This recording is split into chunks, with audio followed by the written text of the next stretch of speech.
How to maintain a strong relationship. After 57 rules every man should know, there's something we, as older men, often keep buried deep down. We want love, real love. Not the whirlwind passion of our 20s or the thrill of chasing someone. New, but something quieter, deeper, a love that sees us, wrinkles, regrets, routines and all, and still chooses to stay. A love that doesn't just visit, but feels like home. I was 57 when my wife sat me down and said, "I think we need to talk." Those 6 words shook me. She wasn't angry, she wasn't loud, but her eyes, they looked tired. Not from life, but from feeling alone in a marriage with someone who was physically present, but emotionally distant. She told me, "You were always there, but somehow I stopped feeling you were really with me." That broke something in me, because I genuinely thought I was doing the right things, working long hours, paying the bills, fixing what needed fixing. But I didn't realize that love after 50 isn't about grand gestures.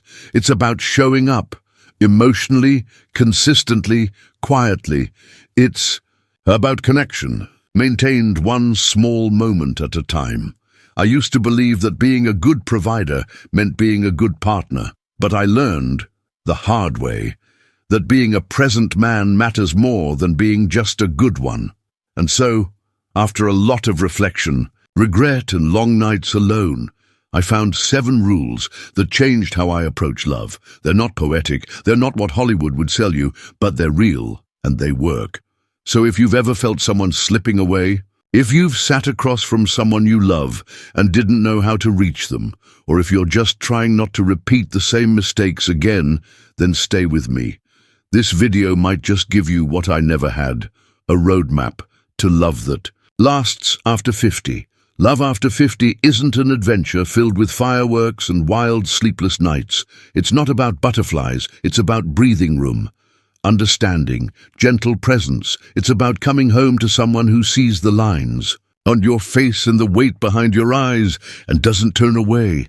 I know you've loved before, and I know, in one way or another, you've been hurt. Maybe you lost the woman you thought you'd grow old with.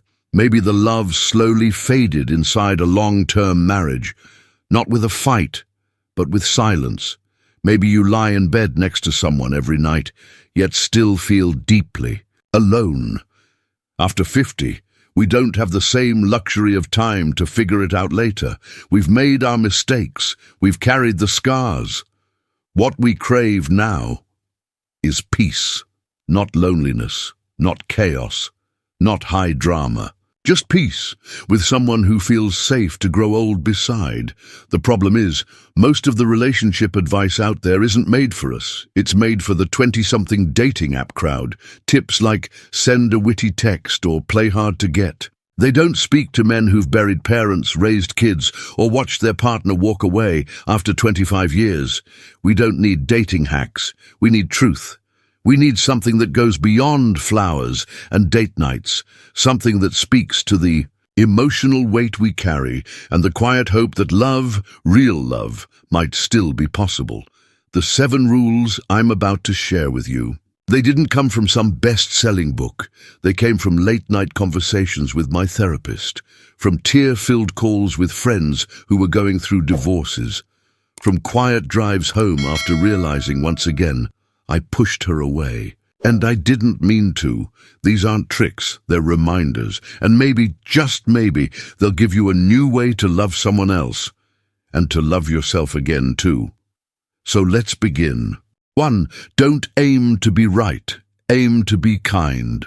There was a time when I thought being logical was the foundation of a good marriage, that if I could just explain things clearly enough, lay out the facts, connect the dots, win the discussion, everything would be okay. I wasn't yelling, I wasn't cruel, I was being reasonable, or so I thought. Over time, my wife began to grow quiet during our conversations, not because she had nothing to say, but because she felt like her voice didn't matter, like no matter what she said, I'd find a way to prove her wrong.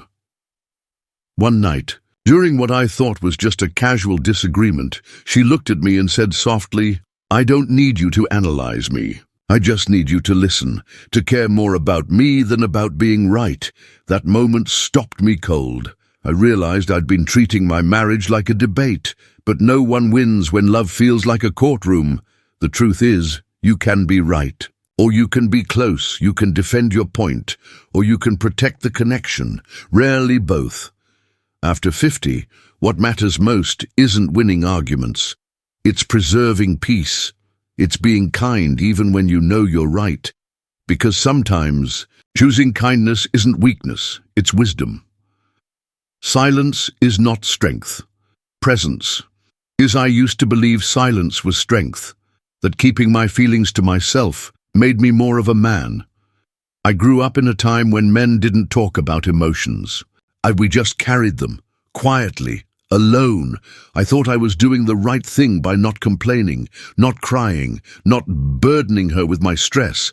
But what I didn't realize is that my silence created a wall between us. One afternoon, as we sat on the porch drinking coffee, she looked at me. Her voice was calm, but her eyes were searching. And she asked, "Do you still love me?" I was stunned. "Of course I do," I replied, genuinely confused. But then it hit me. I hadn't said it, not in words, not in small gestures, not even in 6 months.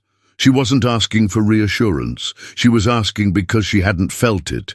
That moment broke something in me, and also woke me up. Men often think love is understood, that it doesn't need repeating. But love that's not expressed becomes invisible, and invisible love feels like no love at all.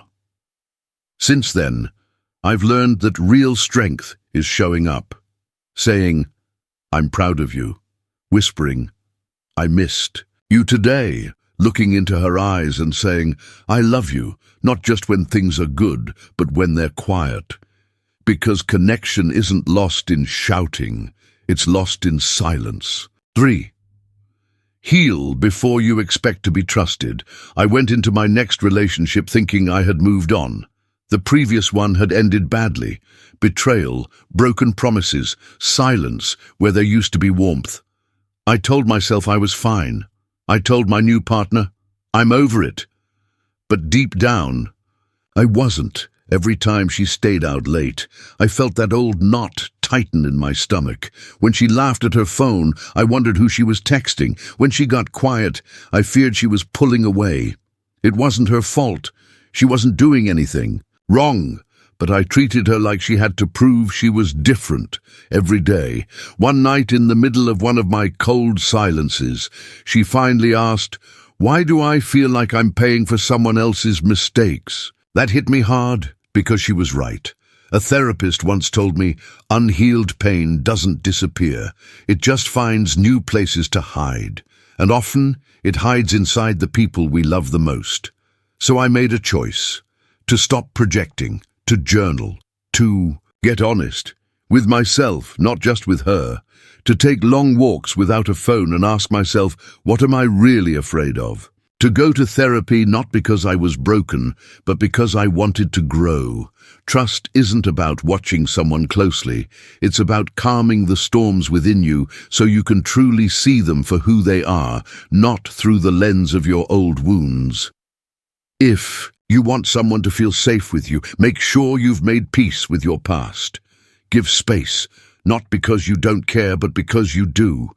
There was a time I believed closeness meant always being around, always checking in, always having deep conversations. I thought if I wasn't next to her, if we weren't doing things together all the time, something was wrong.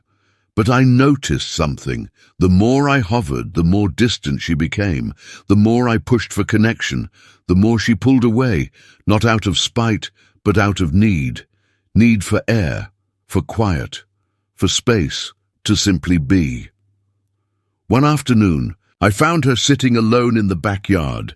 Her face was calm, her book open, sun falling gently across her shoulder.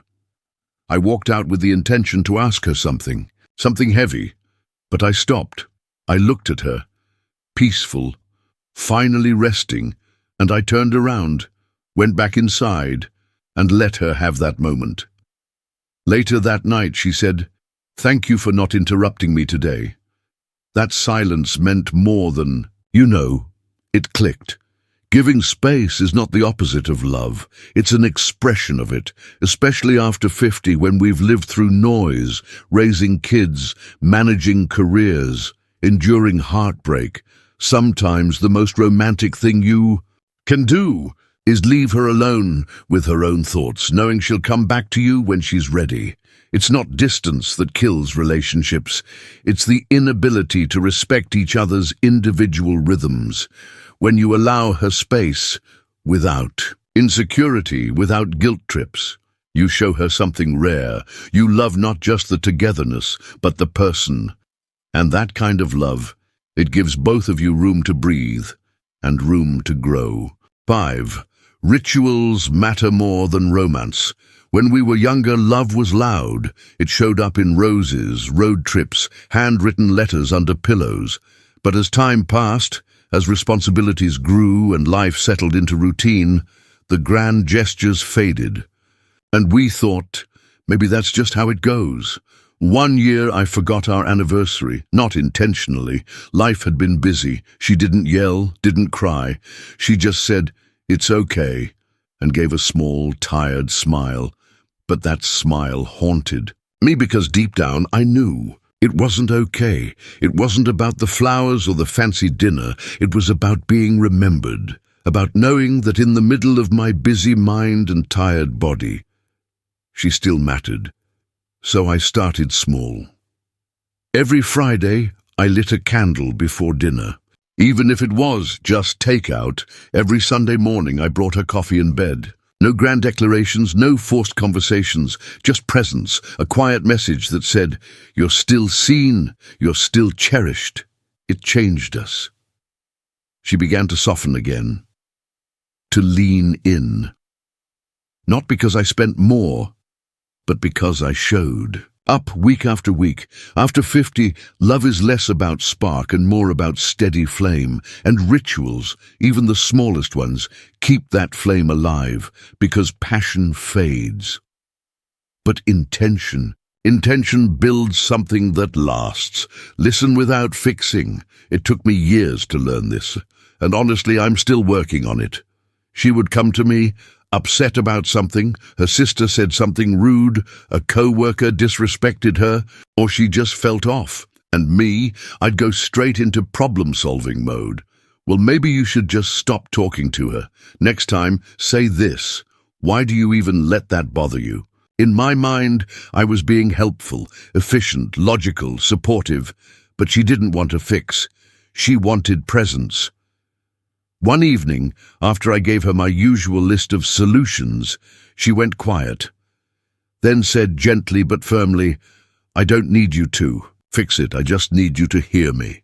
That landed deep, because for years I thought love meant making things better, but sometimes love just means being there in the mess, not wiping it away, not organizing it, just sitting in it with someone and saying, "I'm not leaving."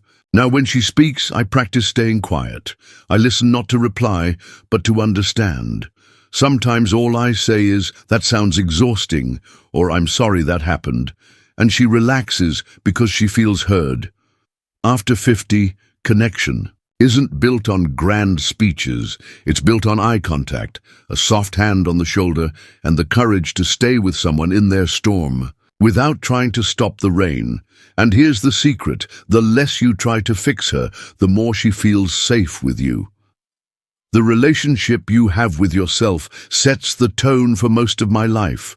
I thought relationships were about us, how we communicate, how we handle conflict, how we love each other.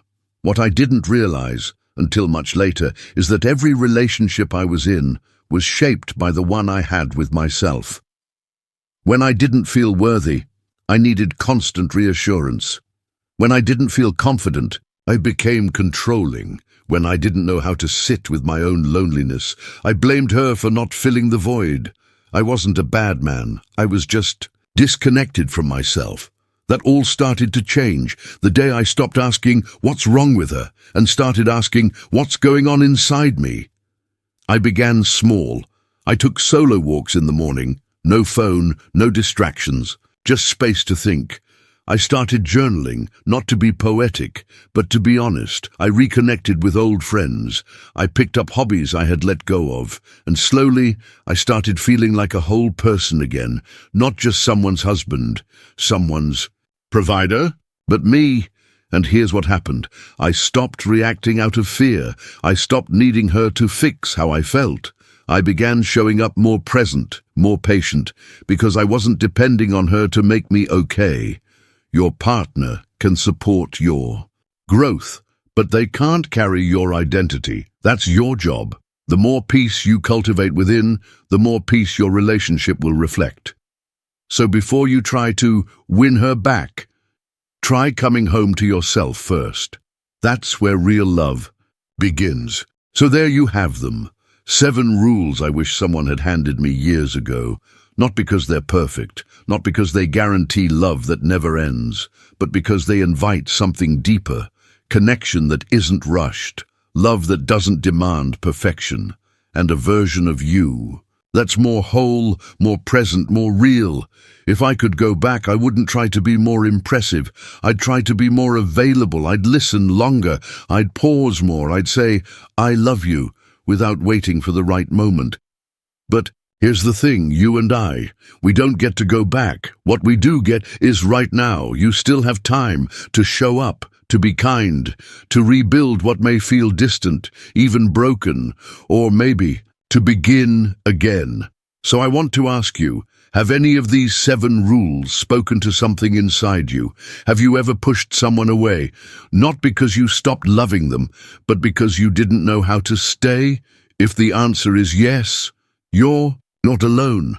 Leave a comment. Tell me which rule hit home for you, and if there's a man in your life who might need this. Send him this video, not for me, for him, for the woman waiting for him to show up, and for the peace he might finally find within himself. Because at this stage in life, we don't chase perfect love. We build honest love. One quiet, intentional moment at a time.